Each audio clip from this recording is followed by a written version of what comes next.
नमस्कार। देखिए, आज के इस वीडियो में हम पृथ्वी की गतियों के बारे में पढ़ेंगे, जो कि बहुत ही इम्पोर्टेंट टॉपिक है सभी तरह के एग्जामों के लिए। इससे जो है एग्जाम में प्रश्न पूछा जाता है। इस वीडियो में हम समझेंगे कि पृथ्वी पर दिन और रात कैसे होता है, या फिर पृथ्वी पर ऋतु परिवर्तन कैसे होता है। इन तमाम तरह की चीज़ों को हम इस वीडियो में समझेंगे। तो चलिए अब वीडियो को शुरू करते हैं। तो देखिए, पृथ्वी जो है दो तरह से गति करती है। कितने तरह से गति करती है? तो दो तरह से। एक है घूर्णन या फिर दैनिक गति, और दूसरा है परिक्रमण अथवा वार्षिक गति। तब आइए हम दोनों को एक एक करके समझते हैं। तो घूर्णन या फिर दैनिक गति जो है, ये पृथ्वी अपने अक्ष पर पश्चिम से पूर्व दिशा में हमेशा घूमती रहती है। उसी को हम लोग दैनिक गति के नाम से जानते हैं। वेरी वेरी इंपॉर्टेंट है, आपको ध्यान में रखना है कि पृथ्वी अपने अक्ष पर किस दिशा में घूमती है। तो पश्चिम से पूर्व दिशा में। कई बार ये पूछा जा चुका है कि पश्चिम से पूर्व दिशा में जो है पृथ्वी अपने ही अक्ष पर घूमती रहती है हमेशा। उसी को हम लोग दैनिक गति या फिर परिभ्रमण गति कहते हैं। पृथ्वी जहाँ पर है वहीं उसी स्थान पर वो जो है घूमती रहती है, जिसको कहा जाता है कि पृथ्वी अपने अक्ष पर घूमती है। और किस दिशा में घूमती है? तो पश्चिम से पूर्व दिशा में घूमती है, जिसको हम लोग घूर्णन गति या फिर दैनिक गति के नाम से जानते हैं। ठीक है। दैनिक गति इसको इसलिए कहा जाता है क्योंकि अपने अक्ष पर पृथ्वी के घूमने के कारण ही दिन और रात होता है, दिनचर्या होता है, इसलिए इसको जो है दैनिक गति के नाम से भी जाना जाता है। ठीक है। और आपको ये पता है कि पृथ्वी अपने अक्ष पर 24 घंटे में एक घूर्णन पूरा करती है। कितने घंटे में? 24 घंटे में। इसीलिए तो दिन और रात होता है इसके घूर्णन से, इसलिए इसको हम लोग दैनिक गति के नाम से भी जानते हैं। ठीक है। देखिए, पृथ्वी का आकार जो है वह गोलाकार है, और गोलाकार होने के चलते पृथ्वी की घूर्णन गति जो है हर जगह सेम नहीं है। जैसे में भूमध्य रेखा पर पृथ्वी की घूर्णन की गति जो है वह 0.46 किलोमीटर पर सेकेंड होती है। भूमध्य रेखा पर पृथ्वी की घूर्णन की गति कितनी होती है? तो 0.46 किलोमीटर पर सेकेंड। अब आप समझिए कि भूमध्य रेखा क्या है। देखिए, जैसे कि आप इमेज में देख रहे हैं कि पृथ्वी पर जो है तीन तरह की मुख्य रूप से काल्पनिक रेखाओं को खींचा गया है। पृथ्वी के बीचों बीच जो है आपको मिलेगा भूमध्य रेखा, या फिर इसी को हम लोग विषुवत रेखा के नाम से जानते हैं। ठीक है। जस्ट इसके ऊपर जो है कर्क रेखा है, और भूमध्य रेखा के नीचे जो है मकर रेखा है। ठीक है। कर्क रेखा वाले क्षेत्र को जो है उत्तरी ध्रुव या फिर उत्तरी गोलार्ध के नाम से जाना जाता है, और मकर रेखा वाले क्षेत्रों को दक्षिणी ध्रुव या फिर दक्षिणी गोलार्ध के नाम से जाना जाता है। ठीक है। तो पृथ्वी जब घूर्णन करती है तो पृथ्वी का जो भूमध्य रेखा वाला क्षेत्र है वहां पर घूर्णन की गति 0.46 किलोमीटर पर सेकेंड होती है। लेकिन अगर ध्रुवों पर इसकी गति की बात करें तो पृथ्वी के ध्रुव पर घूर्णन की गति जो है शून्य हो जाती है। और ये वेरी वेरी इंपॉर्टेंट पॉइंट है, आपको ध्यान में रखना है। आपसे प्रश्न पूछेगा कि पृथ्वी के किस हिस्से पर या फिर किस क्षेत्र पर घूर्णन की गति शून्य होती है? तो ध्रुवों पर होती है। अब आप समझिए कि ध्रुव क्या होता है। तो देखिए, पृथ्वी का जो उत्तरी गोलार्ध है, उत्तरी गोलार्ध में सबसे बीचों बीच वाला जो क्षेत्र है, जैसा कि आप इमेज में देख रहे हैं ये वाला, इसको हम लोग ध्रुव के नाम से जानते हैं। ठीक है। और ये उत्तर में है पृथ्वी के, इसलिए इस ध्रुव को कहा जाता है उत्तरी ध्रुव। ठीक है। ठीक उसी प्रकार मकर रेखा के जो नीचे वाला क्षेत्र है उसको हम लोग दक्षिणी गोलार्ध के नाम से जानते हैं, और दक्षिणी गोलार्ध के बीचों बीच का जो क्षेत्र है तो उसको जो है दक्षिणी ध्रुव के नाम से जाना जाता है। यानी पृथ्वी पर दो ध्रुव है, एक उत्तरी ध्रुव और एक दक्षिणी ध्रुव, और इन दोनों ध्रुवों पर घूर्णन की गति जो है पृथ्वी की वो शून्य होती है। अब क्यों शून्य होती है? तो देखिए, पृथ्वी जो है बहुत बड़ी है, और इस पृथ्वी की अपेक्षा देखा जाए तो ध्रुव वाला क्षेत्र जो है बहुत छोटा है। इस वजह से वहाँ पर गति महसूस नहीं होता है, और गति जो है ध्रुवों पर शून्य हो जाता है। इसलिए कहा जाता है कि पृथ्वी की घूर्णन की गति जो है वह ध्रुवों पर शून्य होती है, और ये इंपॉर्टेंट है, आपको ध्यान में रखना है। ठीक है। एक पॉइंट आपको ये भी ध्यान रखिएगा कि जो भूमध्य रेखा है, भूमध्य रेखा से जैसे जैसे हम ऊपर जाएंगे तो घूर्णन की गति जो है धीमा होती जाएगी। क्या हो जाएगी? धीमा। तभी तो ऊपर जाते हैं जैसे जैसे, तो धीमा होते होते ध्रुवों पर जाते ही पूरा गति जो है शून्य हो जाता है। ठीक उसी प्रकार भूमध्य रेखा से अगर हम नीचे आएंगे तो उसी प्रकार घूर्णन की गति शून्य होगी। जैसे जैसे नीचे आएंगे तो हमको दक्षिणी ध्रुव मिलेगा, दक्षिणी ध्रुव पर यहाँ पर गति क्या हो जाएगी? शून्य हो जाएगी। ठीक है। अब हम समझते हैं कि पृथ्वी के घूर्णन गति के कारण कौन कौन सी घटनाएं उत्पन्न होती है। तो देखिए, पहला है कि दिन और रात होता है। पृथ्वी पर जो है दिन और रात किसके कारण होता है, तो पृथ्वी के घूर्णन गति के कारण ही होता है और अक्षीय झुकाव के कारण होता है। ठीक है। उसके बाद है कि हवाओं और समुद्री धाराओं में विक्षेपण। इसका मतलब क्या हुआ, देखिए, बहने वाली हवाएं या फिर जो पवनें होती है या फिर समुद्री धाराएं, वो पृथ्वी के उत्तरी गोलार्ध में जब आती है तो दाईं ओर मुड़ जाती है, और जब दक्षिणी गोलार्ध में जाती है तो बाईं ओर मुड़ जाती है। जो भी पृथ्वी पर हवाएं उत्पन्न होती है या फिर समुद्री धाराएं उत्पन्न होती है, तो वह जो है उत्तरी गोलार्ध में दाईं ओर और दक्षिणी गोलार्ध में बाईं ओर मुड़ जाती है, और इसी को तो फेरल का नियम कहा जाता है। ठीक है। तो यह जो है स्थिति या फिर यह परिवर्तन जो है विक्षेपण पृथ्वी के घूर्णन गति के कारण होता है। पृथ्वी जब घूमती है तब जाके ये होता है। ठीक है। उसके बाद देखिए, ज्वार भाटा की स्थिति में परिवर्तन। जो ज्वार भाटा आता है उसकी स्थिति में परिवर्तन पृथ्वी के घूर्णन गति के कारण ही होता है।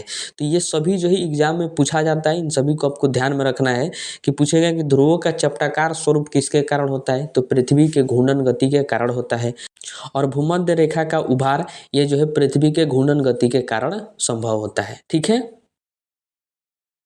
अब आइए हम समझते हैं पृथ्वी की दूसरी गति, परिक्रमण अथवा वार्षिक गति। देखिए, पृथ्वी द्वारा सूर्य के चारों ओर एक चक्कर पूरा करने में 365.25 दिन का समय लगता है। हालांकि 365 दिन 5 घंटे 48 मिनट और 46 सेकेंड का समय लगता है। ठीक है। पृथ्वी को सूर्य का एक चक्कर पूरा करने में, उसी को हम लोग परिक्रमण या फिर वार्षिक गति कहते हैं। वार्षिक गति इसलिए कहते हैं क्योंकि पृथ्वी जब सूर्य का एक चक्कर मार लेती है तो कहा जाता है कि उसको जो है 1 वर्ष लगा, इसलिए हम उसको वार्षिक गति के नाम से भी जानते हैं। ठीक है। पृथ्वी सूर्य के चारों ओर अंडाकार पथ पर घूमती है। अंडाकार का मतलब जियोड पथ पर। जैसा कि आप इमेज में देख रहे हैं कि पृथ्वी जो है सूर्य के चारों ओर किस तरह के पथ पर घूम रही है, तो अंडाकार पथ पर। यह अंडा की तरह है, इसलिए इसको अंडाकार पथ कहा जाता है। देखिए, अंडाकार पथ जो है हर जगह समान नहीं होता है। कहीं पर दूर, कहीं पर नज़दीक होता है। कहीं सूर्य से दूर है तो कहीं सूर्य से नज़दीक है, और इसी पथ पर पृथ्वी घूमती है। इसलिए पृथ्वी एवं सूर्य के बीच की दूरी जो है कभी घटती है तो कभी बढ़ती है, जैसा कि आप इमेज में देख रहे हैं। तो घटने और बढ़ने के कारण जो है उसको उपसौर या फिर अपसौर के नाम से जाना जाता है। क्या कहा जाता है, अपसौर या फिर उपसौर। आइए हम दोनों को समझते हैं। देखिए, उपसौर क्या होता है, इसको अंग्रेजी में कहा जाता है पेरीहेलियन। देखिए, पृथ्वी जो है जब सूर्य के अत्यधिक नज़दीक होती है तो उसको जो है उपसौर के नाम से जाना जाता है। जैसा कि आप इमेज में देख रहे हैं कि ये पृथ्वी जो है सूर्य के सबसे नज़दीक है, तो इसको हम लोग कहते हैं उपसौर। और यह कब होता है, तो 3 जनवरी को। ऐसी स्थिति जो है 3 जनवरी को देखने को मिलता है कि पृथ्वी और सूर्य इन दोनों के बीच की दूरी जो है कम हो जाती है। यानी पृथ्वी जब सूर्य के अत्यधिक नज़दीक होती है तो उसको हम उपसौर के नाम से जानते हैं, और यह 3 जनवरी को होता है। इंपॉर्टेंट है, आपको ध्यान में रखना है। ठीक है। उसके बाद हम देखते हैं अपसौर। इसको अंग्रेजी में कहते हैं अफेलियन। देखिए, पृथ्वी जब सूर्य से अत्यधिक दूर होती है तो उसको जो है अपसौर कहते हैं। सबसे दूर है, जैसा कि आप इमेज में देख रहे हैं कि 4 जुलाई को ऐसी स्थिति देखने को मिलता है कि सूर्य और पृथ्वी के बीच की दूरी जो है अधिक होती है, यानी पृथ्वी सूर्य से अत्यधिक दूर पर होता है। तो उस स्थिति को अपसौर के नाम से जाना जाता है, और ये कब होता है, तो 4 जुलाई को। तो दोनों पॉइंट जो है आपको ध्यान में रखना है, इससे एग्जाम में प्रश्न पूछा जाता है। अब आइए हम समझते हैं पृथ्वी का अक्षीय झुकाव।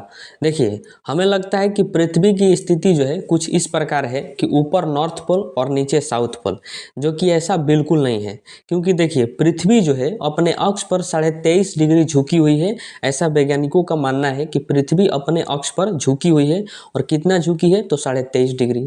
अब पृथ्वी जो है गोलाकार है, और गोलाकार होने के चलते जब झुकी हुई है तो इमेज में हम लोगों को समझ में नहीं आता है कि कैसे झुकी है।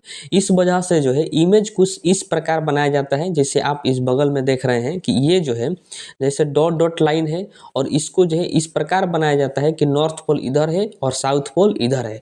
अब यहाँ पर जो कोण बना, ये 23.5 डिग्री जो है झुकी हुई है। अब हमको जो है स्पष्ट दिखाई देगा कि पृथ्वी अपने अक्ष पर ऐसे झुकी हुई है, क्योंकि इसमें जो है नॉर्थ पोल सीधे था और साउथ पोल उसके जस्ट नीचे सीधे था, और इसमें जो है थोड़ा टेढ़ा हो गया, नॉर्थ पोल इधर हो गया और साउथ पोल इधर हो गया। अब आपको आपको लगेगा कि पृथ्वी अपने अक्ष पर झुकी हुई है। तो इमेज के माध्यम से हम इस तरह से समझते हैं, तब हमको समझ में आता है कि पृथ्वी अपने अक्ष पर 23.5 डिग्री झुकी हुई है। ठीक है, देखिए पृथ्वी के अक्षीय झुकाव के कारण जो है पृथ्वी पर दिन रात जो है छोटे बड़े होते हैं। वेरी वेरी इंपॉर्टेंट है कि पृथ्वी पर दिन और रात छोटे बड़े कहीं पर क्यों होते हैं, तो पृथ्वी के अक्षीय झुकाव के कारण होते हैं। लेकिन विषुवत रेखा की बात करें तो विषुवत रेखा पर दिन रात की अवधि हमेशा बराबर होती है।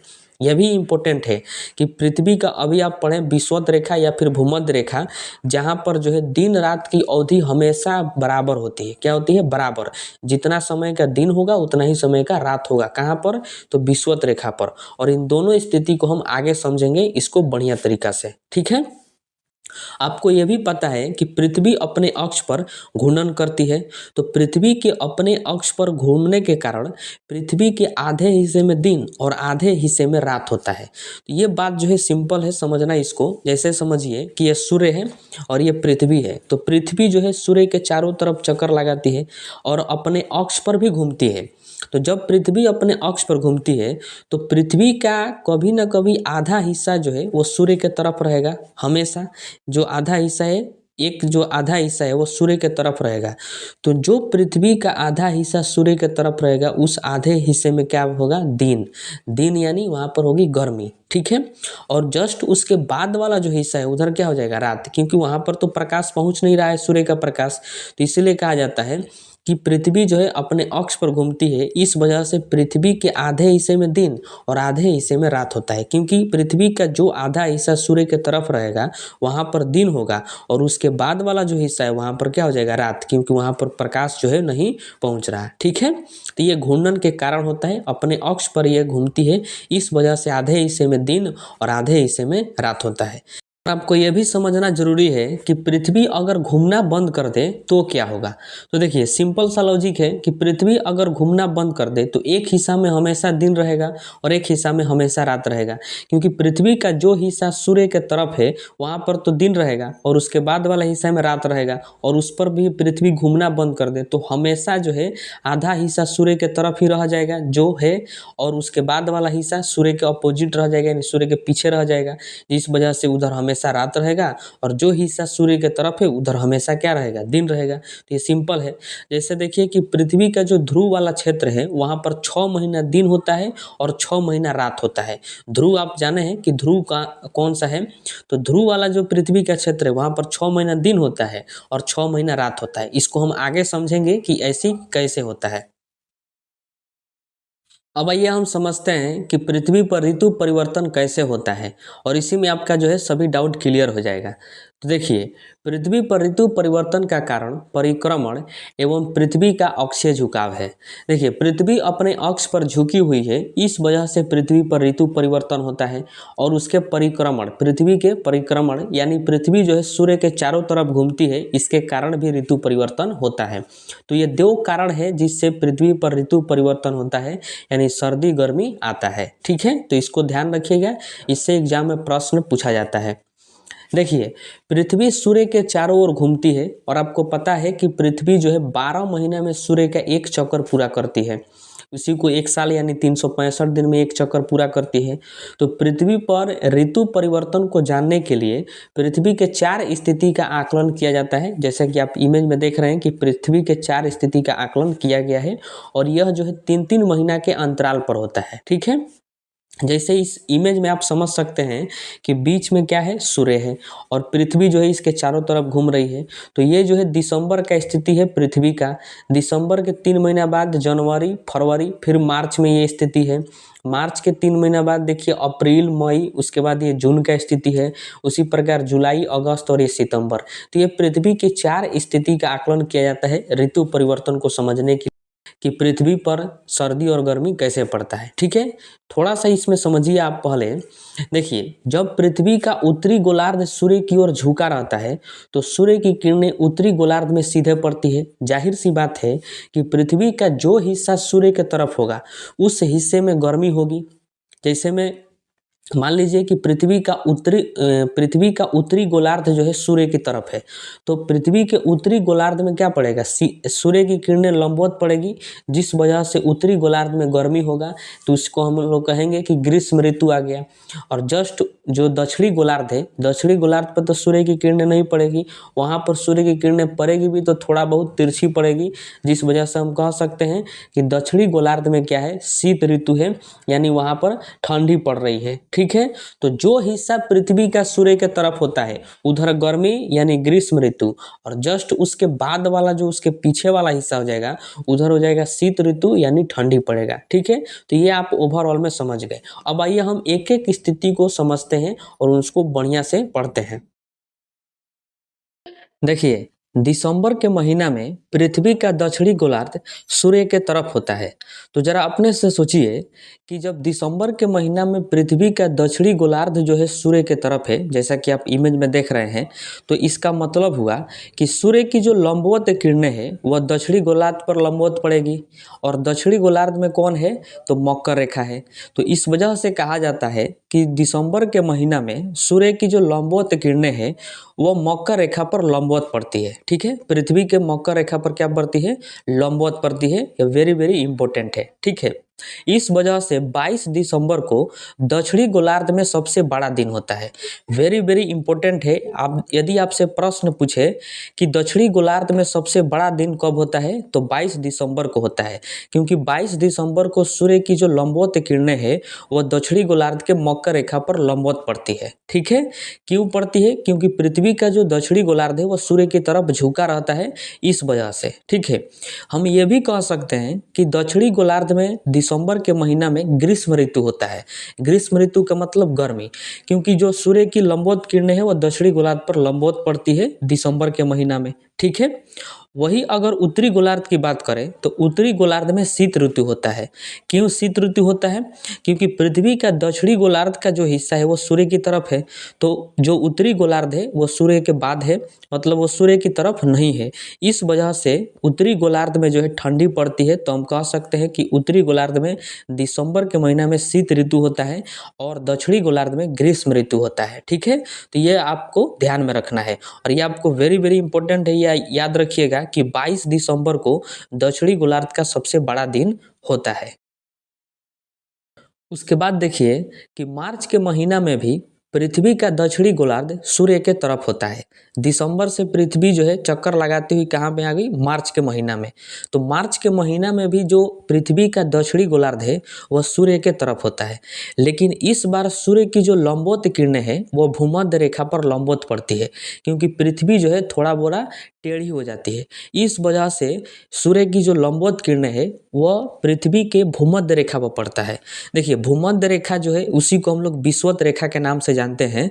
तो मार्च के महीना में सूर्य की लंबवत किरणें भूमध्य रेखा पर यानी विषुवत रेखा पर पड़ती है। ठीक है, एक पॉइंट आप ध्यान रखिएगा कि जब भी सूर्य की किरणें भूमध्य रेखा पर यानी विषुवत रेखा पर लंबवत पड़ेगी तो पृथ्वी के आधे हिस्से में दिन और आधे हिस्से में रात होगा, यानी दिन और रात की स्थिति जो है बराबर हो जाएगी। क्यों बराबर होगी, क्योंकि पृथ्वी के बीचों बीच जो है भूमध्य रेखा है यानी विषुवत रेखा है। यह एक काल्पनिक रेखा है, ठीक है, जो कि पृथ्वी के बीचों बीच है। और जब भी सूर्य की किरणें विषुवत रेखा पर पड़ेगी यानी भूमध्य रेखा पर, तो पृथ्वी के आधे हिस्से में दिन होगा और आधे हिस्से में रात होगा, और उस हिस्से में दिन होगा जो हिस्सा पृथ्वी सूर्य के तरफ है। ठीक है, तो यहाँ पर देखिए कि मार्च के महीना में यानी 21 मार्च को जो सूर्य की लंबवत किरणें हैं वो भूमध्य रेखा पर पड़ती है, क्योंकि पृथ्वी का जो दक्षिणी भाग है यानी दक्षिणी गोलार्ध वो सूर्य के तरफ होता है। ठीक है, तो हम ये भी कह सकते हैं कि मार्च के महीना में यानी 21 मार्च को दक्षिणी गोलार्ध में ग्रीष्म ऋतु होता है। क्यों होता है, क्योंकि पृथ्वी का जो दक्षिणी गोलार्ध है वो सूर्य के तरफ होता है, इस वजह से गर्मी होता है यानी ग्रीष्म ऋतु होता है दक्षिणी गोलार्ध में। ठीक है, और वही उत्तरी गोलार्ध में शीत ऋतु होता है यानी बसंत ऋतु। क्यों, क्योंकि जो है उत्तरी गोलार्ध जो है सूर्य की तरफ नहीं है, इस वजह से उत्तरी गोलार्ध में शीत ऋतु होता है। ठीक है, उसके बाद देखिए कि जून के महीना में पृथ्वी का उत्तरी गोलार्ध सूर्य के तरफ होता है। जैसा कि आप इमेज में देख रहे हैं कि पृथ्वी जो है चक्कर लगाती हुई जून के महीना में जैसे ही आई तो पृथ्वी का जो उत्तरी गोलार्ध है वो सूर्य के तरफ हो गया और दक्षिणी गोलार्ध उसके बाद हो गया। ठीक है, इस वजह से 21 जून को सूर्य की लंबवत किरणें जो है वो सीधे कर्क रेखा पर पड़ती है। अब देखिए कर्क रेखा पर क्यों पड़ती है, क्योंकि उत्तर में ही कर्क रेखा है, यानी उत्तरी गोलार्ध में कर्क रेखा है जो काल्पनिक रेखा है, और जून के महीना में पृथ्वी का जो उत्तरी गोलार्ध है वो सूर्य के तरफ होता है। इस वजह से सूर्य की लंबवत किरणें कर्क रेखा पर लंबवत पड़ती है। ठीक है, इस वजह से 21 जून को उत्तरी गोलार्ध में सबसे बड़ा दिन होता है। तो वेरी वेरी इंपॉर्टेंट है, आपसे प्रश्न पूछेगा कि उत्तरी गोलार्ध में सबसे बड़ा दिन कब होता है, तो 21 जून को। अगर वही पूछे कि दक्षिणी गोलार्ध में सबसे बड़ा दिन कब होता है, तो आपको मैंने बताया कि 22 दिसंबर को दक्षिणी गोलार्ध में सबसे बड़ा दिन होता है और 21 जून को उत्तरी गोलार्ध का सबसे बड़ा दिन होता है। क्यों होता है, क्योंकि पृथ्वी का जो उत्तरी गोलार्ध है वो सूर्य के तरफ होता है, तो सूर्य की जो किरणें हैं वो कर्क रेखा पर लंबवत पड़ती है, यानी उत्तरी गोलार्ध में लंबवत पड़ती है। इस वजह से सबसे बड़ा दिन होता है। ठीक है, और हम ये भी कह सकते हैं कि उत्तरी गोलार्ध में ग्रीष्म ऋतु होता है जून के महीना में। मतलब जून के महीना में उत्तरी गोलार्ध में भयानक गर्मी पड़ता है। क्यों, क्योंकि पृथ्वी का जो उत्तरी गोलार्ध है वो सूर्य के तरफ होता है जून में। इस वजह से कह सकते हैं कि उत्तरी गोलार्ध में ग्रीष्म ऋतु होता है। और जो सूर्य की किरणें हैं वो तिरछी पड़ती है दक्षिणी गोलार्ध में, क्योंकि दक्षिणी गोलार्ध सूर्य के तरफ नहीं है। इस वजह से जून के महीना में दक्षिणी गोलार्ध में शीत ऋतु हो जाता है, यानी ठंडी पड़ती है। ठीक है, तो ये पॉइंट जो है आपको ध्यान में रखना है। अब हम समझते हैं सबसे लास्ट स्थिति को। देखिए, सितंबर के महीना में पृथ्वी का जो उत्तरी गोलार्ध है वह सूर्य के तरफ होता है। जैसा कि आप इमेज में देख रहे हैं कि जो सितंबर के महीना में पृथ्वी का जो उत्तरी गोलार्ध है वह सूर्य के तरफ है, तो जाहिर सी बात है कि उत्तरी गोलार्ध में सितंबर के महीना में भयानक गर्मी पड़ेगा, यानी उत्तरी गोलार्ध में ग्रीष्म ऋतु होगा और दक्षिणी गोलार्ध में क्या हो जाएगा, शीत ऋतु हो जाएगा। ठीक है, तो आपको ध्यान रखना है कि 23 सितंबर को पृथ्वी का जो उत्तरी गोलार्ध है वह सूर्य के तरफ होता है।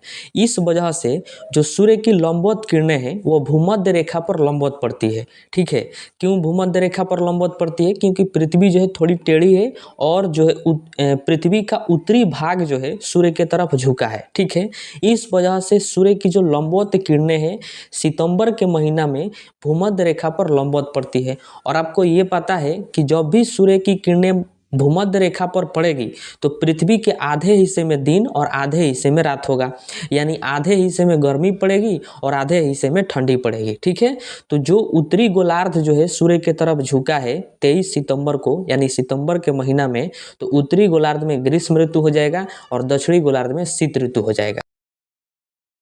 अब आइए हम आगे समझते हैं। देखिए, एक साल में पृथ्वी का 2 बार उत्तरी गोलार्ध एवं 2 बार दक्षिणी गोलार्ध जो है सूर्य के तरफ होता है। कैसे होता है, तो देखिए 22 दिसंबर को पृथ्वी का जो दक्षिणी गोलार्ध है वो सूर्य के तरफ है, और वही अगर देखें तो 21 मार्च को भी पृथ्वी का जो दक्षिणी गोलार्ध है वो सूर्य के तरफ है। तो 2 बार पृथ्वी का दक्षिणी गोलार्ध सूर्य के तरफ हो गया एक साल में। वही अगर देखें उत्तरी गोलार्ध की, तो 23 सितंबर को पृथ्वी का जो उत्तरी गोलार्ध है वो सूर्य के तरफ है, और 21 जून को भी पृथ्वी का उत्तरी गोलार्ध सूर्य के तरफ है। तो वही कहा जाता है कि पृथ्वी का 2 बार उत्तरी गोलार्ध और 2 बार दक्षिणी गोलार्ध जो है सूर्य के तरफ आता है एक साल में। ठीक है, तो ये पॉइंट आपको ध्यान में रखना है। देखिए, 21 मार्च और 23 सितंबर को सूर्य की जो किरण है वो भूमध्य रेखा पर लंबवत पड़ती है। अभी आप पढ़ें, आपको मैंने बताया कि 21 मार्च को जो पृथ्वी का दक्षिणी गोलार्ध है वो सूर्य के तरफ होता है, जिस वजह से सूर्य की जो लंबवत किरणें हैं वो भूमध्य रेखा पर पड़ती है 21 मार्च को। और वही 23 सितंबर को भी पृथ्वी का जो उत्तरी गोलार्ध है वो सूर्य की तरफ होता है, जिस वजह से सूर्य की लंबवत किरणें जो है भूमध्य रेखा पर पड़ती है।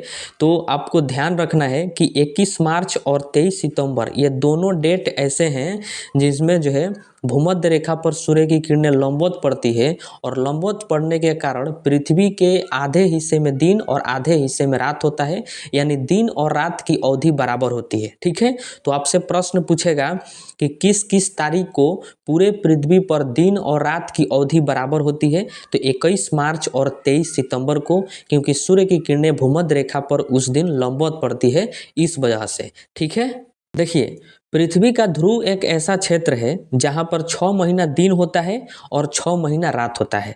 अब आइए हम इसको समझते हैं कि ध्रुवों पर ऐसा क्यों होता है। तो देखिए, हम इसको कहीं से भी समझ सकते हैं।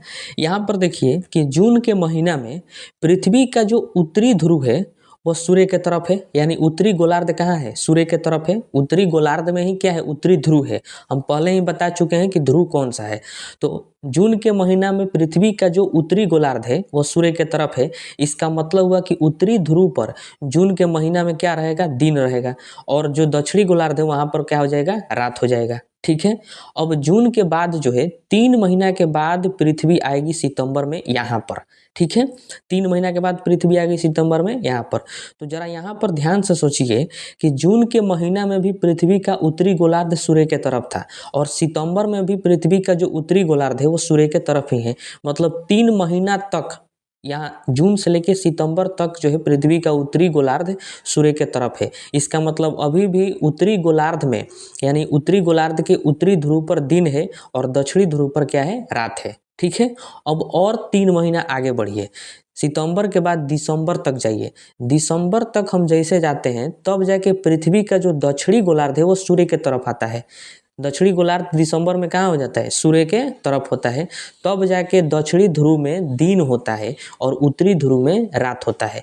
यानी आप देखिए कि जून से लेके सितंबर तक पृथ्वी का जो उत्तरी ध्रुव है वो सूर्य के तरफ था। इस वजह से उत्तरी ध्रुव पर दिन था जून से लेके सितंबर तक, और फिर सितंबर से लेके दिसंबर में जाके पृथ्वी का जो दक्षिणी ध्रुव है वो सूर्य के तरफ आया। तब जाके दक्षिणी ध्रुव में दिन हुआ और उत्तरी ध्रुव में रात हुआ। यानी जून से लेके और दिसंबर तक महीना में उत्तरी ध्रुव में जो है दिन रहता है और दिसंबर में जाके दक्षिणी ध्रुव में दिन होता है और उत्तरी ध्रुव में रात होता है। तो इस वजह से कहा गया कि जून से लेके सितंबर तक 3 महीना, सितंबर से लेके दिसंबर तक 3 महीना, 3 6 महीना।